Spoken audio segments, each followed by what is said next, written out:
So this is how you use the countries interface. First of all, you press new country. You name your country, then you press create. Afterwards, your country will appear on the countries list. You will have to press click to assign a color, in which by pressing the Q button on your keyboard, you will get the color. You press submit. Afterwards, you will see these elements. Just so you know, you can change them, but they have to be TOS approved. So I can change this to this, and that is all. And these other settings in the tab, you can always change them or add new elements. You can add a legislator, you can add a secondary color, and the most important thing is declaiming and saving your country. To save your country, you press country saves, you press save, then you press your country, you save, then if you want to declaim the country and delete the country, you press tab, colors, I mean it's for colors for me, but it will be different for you. Then you press settings, it will say unclaim, transfer, delete. Depending on what you want, you can press delete and the country will be deleted. And that is how you use the countries interface. The map list is a list of labels and borders. It's made for every single era besides indications of which country is which. You have additional stuff like conflicts, tribes, which may or may not been present in all eras. So I'll just show you the regions list. Let's just load the borders, confederations and subjects, as you can see in Odessa Oblast, conflict labels, conflict sublabels, conflicts. You can see some conflict areas. Infographics. This might lag your game if you're on a bad laptop or PC. Labels, basically the country's names. Legend, which is brought at the start of the map. Reservation labels. Territorial disputes, as you can see, Lithuania, Germany, Italy, claimed by USSR. You can see these areas. And most importantly, tribes, which is the Arabian tribes, most predominantly. So that's the maps list for you. Hold on to the next one. Here is the settings and permission menu. As you can see, the terrain overlay, which you can modify to 100% or 0% depending on your PC. Developer overlay, which you may not need because you're not a developer. Brightness, pretty self-explanatory. Player's visibility. Time, changes the color of the sky. Fog brightness, just put this to 100%. You can do the permissions, song pack and song, and you can do the playtime stages. So that is the settings and permission menu. This is the Textbox creator menu. You can see there's two options, legacy and text part. What this menu does is allow you to spawn in divisions. So for example, in legacy, you press, there's sample text, you can edit the text, let's say authenticos lemones div. So that is legacy. Then we move on to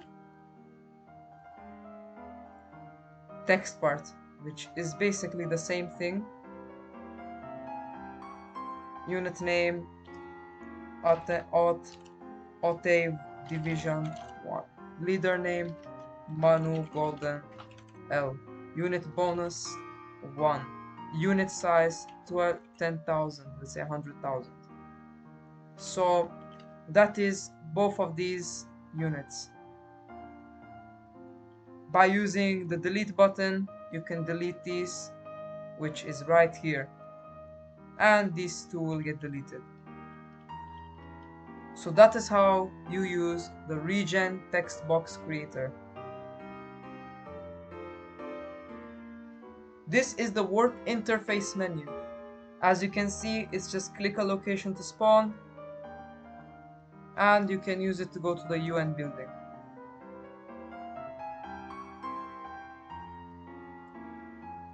And that is the warp interface for you. This is the view commands menu. You can start by initiating a map reset vote, era vote. You can do a save manager, which is just saving the map, load specific eras, and you can see server logs. Now that is the command menu. This is the change RP name menu. As you can see, you can set your roleplay name. You can set a title flag. You can set a title name. You can set a toggle badge. So this is the announcements menu. You can just type a message here, but obviously you have to meet a certain amount of characters, and it will get announced. Now that is the announce message, as you can see on the top. Now that is the announce message menu. The tutorial guidebook menu is just introduction, rules, everything important for you to know about the game. You can also do the tutorial, and that's the tutorial guidebook.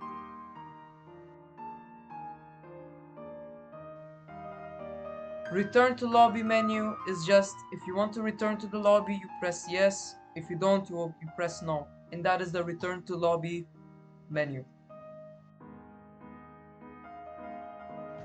The Open Treaties menu, or the treaty system, is a menu that allows you to just send other countries your terms. So let's just create a treaty. Let's add, let's say, Italy. Let's add term, surrender all and be cool. You send it to Italy, but I don't know why they say we don't have a term. I just sent it to Italy, and Italy has just signed it, and you press logs, and you can see there's the treaties you just sent. Then that is the treaty system menu. Staff rating menu is you rate a staff member and you press submit. Right now, since there isn't any staff member in my server, we cannot rate a staff member, but you just press on the staff member, rate them out of 5, and then just press submit, and that's the staff member rating menu. So call a staff member menu, you write the description of what you're facing, OMG bully, and you choose a severity, you name the server, and then you press call staff.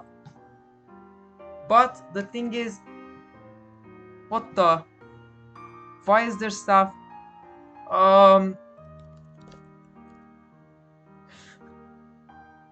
So Manu was just staff. Oh.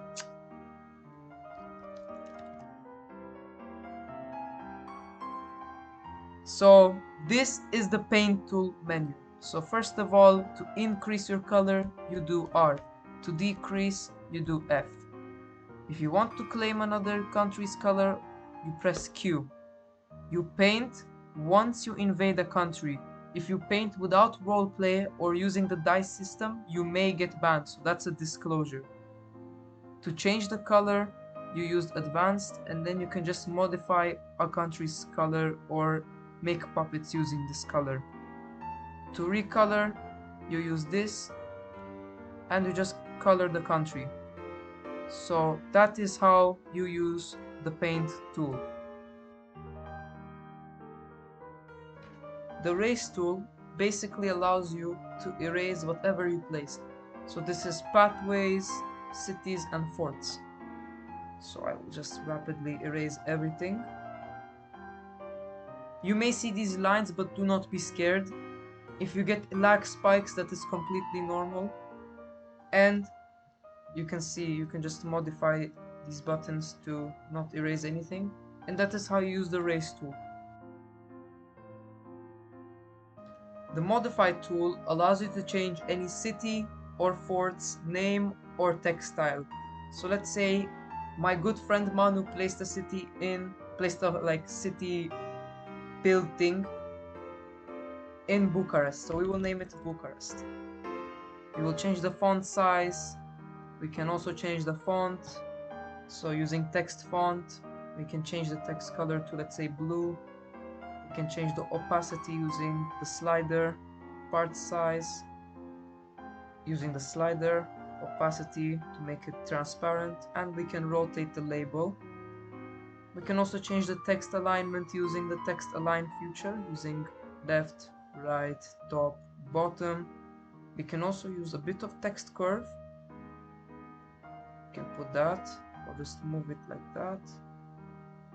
And then once applied, it will create a text curve. And if you want to lock your style options, you press this. And that is how you use the modify tool.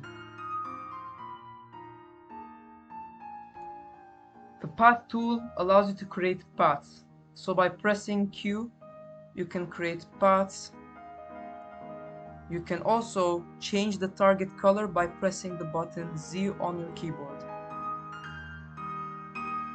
You can also use auto path, which will gain stud data to give you paths. You can also use grid sizes to make the areas larger, path widths, and you can also make transparency edits to at least showcase transparent path widths, smooth gap fill to fill in gaps, and you can also change the color through palette, spectral, or advanced, same as the paint tool. And that is how you use the path tool. The copy tool doesn't have a GUI, but here is a sample text to show you how copy tool works. You just press and it just multiplies your sample text. And that is how the copy tool works. The move tool, same as the copy tool, doesn't have a GUI. When you press your sample text, it will just allow you to move it. So if you don't see a GUI, don't be afraid. That's the move tool. Same as the last two tools, the delete tool has no GUI, but it is really simple.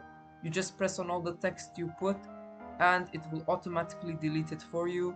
And that is the delete tool for you. The dice system is the most important role-playing tool within Risk Universalis, coming behind that role-playing. As you can see, you can modify the size on dice, number of dice, and bonus. You can also change the mode from normal to battle mode, which in essence will enable a red army to come to your doorstep. So now I will demonstrate to you how to defeat the evil USSR. So once the USSR has gotten my roleplay, I will just change my mode using the V button and roll my dice. And I will wait for the Soviet army to roll. And I got a minor defeat. And that is how you use the dice system within Risk Universalis.